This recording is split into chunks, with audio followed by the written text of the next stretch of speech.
सुप्रभात बच्चों, कैसे हैं आप सब। मैं आपकी हिंदी की अध्यापिका आपके सामने उपस्थित हूँ आपके हिंदी व्याकरण के पार्ट 3 शब्द विचार के भाग 3 के साथ। भाग 2 तक हम पढ़ चुके हैं शब्द विचार के, जिसमें हमने पहले भाग में पढ़ा था शब्द किसे कहते हैं और शब्द के कितने भेद हैं।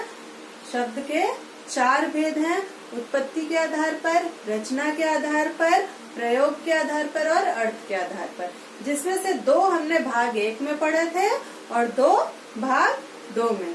भाग 1 में हमने पढ़ लिया था उत्पत्ति के आधार पर शब्द के भेद और रचना के आधार पर शब्द के भेद, और भाग 2 में हमने पढ़े थे अर्थ के आधार पर शब्द के भेद और प्रयोग के आधार पर शब्द के भेद। इस प्रकार हमारा पार्ट 2 भागों में कंप्लीट हो गया था। अब बची हमारे अभ्यास कार्य, ठीक है। तो अब हम उसका अभ्यास कार्य करेंगे। तो चलिए शुरू करते हैं। भाग 3 अभ्यास कार्य।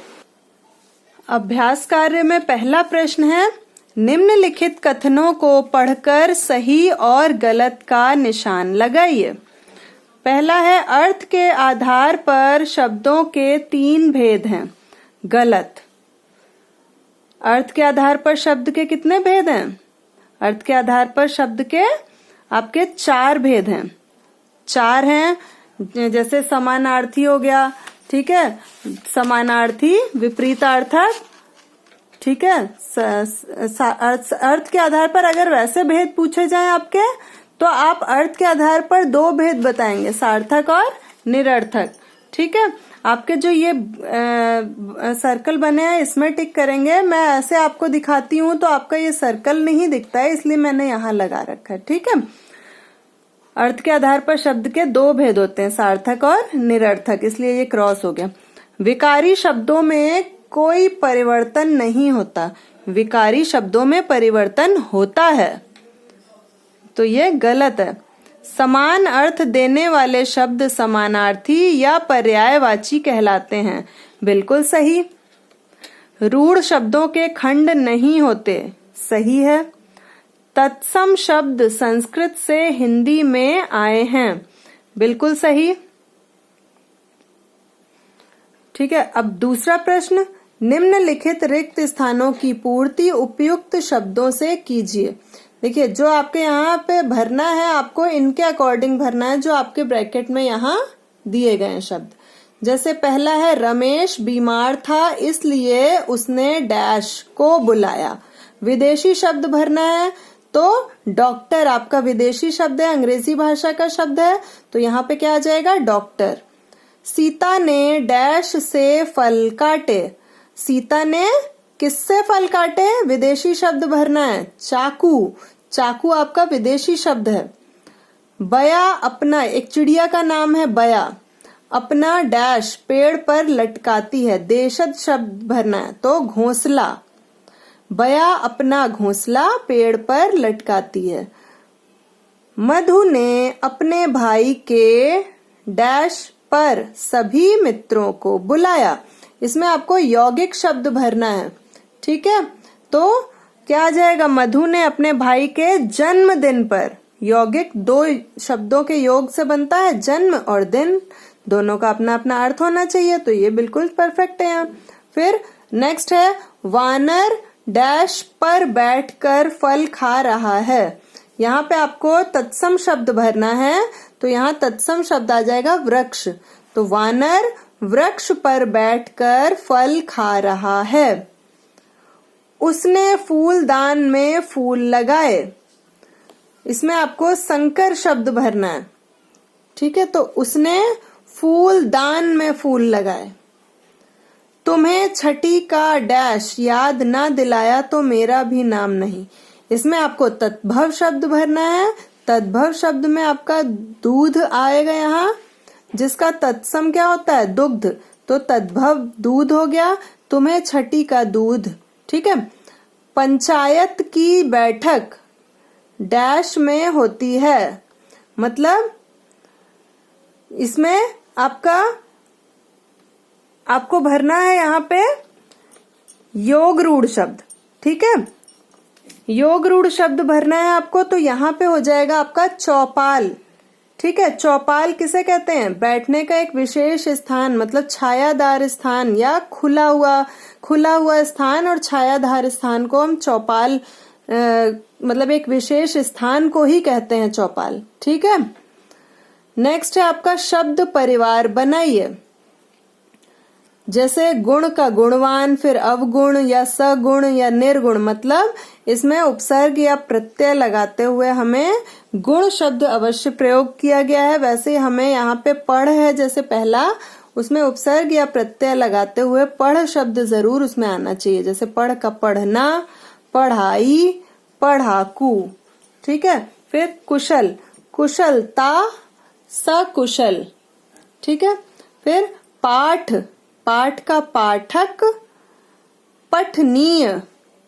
ठीक है। नेक्स्ट है आपका धर्म, धर्म का अधर्म, अधर्मी या धार्मिक।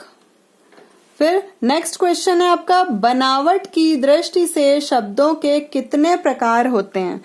बनावट की दृष्टि से इसको हमने और क्या पढ़ा है? रचना की दृष्टि से। रचना या बनावट पढ़ा है ना, तो उसके कितने भेद होते हैं? 3, रूढ़, यौगिक और योग रूढ़।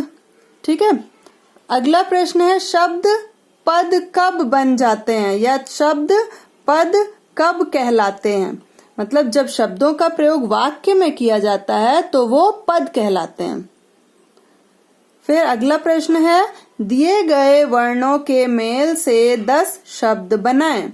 ये आपको नीचे बॉक्स में जो शब्द दिए हैं, इन शब्दों को मिलाते हुए, जोड़ते हुए कहीं से भी हमको 10 सार्थक शब्द बनाने हैं। देखिए पहला मैंने बनाया परम। देखिए प, र और म। परम मीन्स श्रेष्ठ। चरम, च, र, म, चरम मतलब जिसकी कोई भी अंत ना हो। ठीक है। तरकश, त, र, क, श, तरकश। फिर बस, ब, स, बस। दहक, द, ह, क, दहक मीन्स अग्नि। फिर दमकल, देखिए द, म, क, ल, दमकल। फिर क, ल, म, कलम। फिर शलगम बनाया मैंने। देखिए श, ल, ग, म, शलगम। फिर कमल, क, म, ल, कमल। अभी हमने कलम बनाया था, मतलब जो पेन होता है, और यहाँ कमल जो पुष्प है। फिर चमन, च, म, न, चमन मीन्स बगीचा से ले सकते हैं हम। ठीक है। इस प्रकार और भी शब्द इससे बन सकते हैं, तो आप इसका प्रयास अवश्य करेंगे। 7वां प्रश्न है आपका निम्नलिखित शब्दों को क्रमवार लगाकर सार्थक शब्द बनाकर लिखिए। मतलब एक तरह से जो आप इंग्लिश में पढ़ते हैं ना जम्बल्ड वर्ड, वैसे ही है ये, उल्टे सीधे लिख दिए गए हैं। उसको हमें क्रम मतलब क्रमवार, क्रम से लगाना है और एक सार्थक शब्द बनाना। जैसे यहाँ लिखा है ली, छ, म। देखिए म, छ, ली, मछली। ठीक है। फिर दूसरा है दा, म, बा, मतलब बा, दा, म, बादाम। ठीक है। फा, वर, दा। अब देखिए इसका क्या बनेगा? व, फा, दा, र, वफादार। ना, ई, आ, मतलब आ, ई, ना, आईना। ठीक है। शीशा जिसको कहते हैं। दाग, सौर, मतलब इसका सार्थक शब्द क्या बनेगा? सौ, दा, ग, र, सौदागर। अगला देखिए ठा, मी, स, मतलब मी, ठा, स, मिठास। ठीक है। मिठास बन गया। इसके बाद स, गी, ला, मतलब इसका सार्थक शब्द क्या बनेगा? गी, ला, स, गिलास। फिर आखिरी है अरी, काम, मतलब अमरीका, अमरीका। ठीक है, समझ आ गया सबको। अब देखिए इस प्रकार यहाँ तक आपके ये पार्ट 3 की एक्सरसाइजेस अभ्यास कार्य भी आपका फिनिश हो गया। पाठ आपका यहाँ पूरा समाप्त हो गया है। अच्छे से पढ़ेंगे, अच्छे से समझेंगे।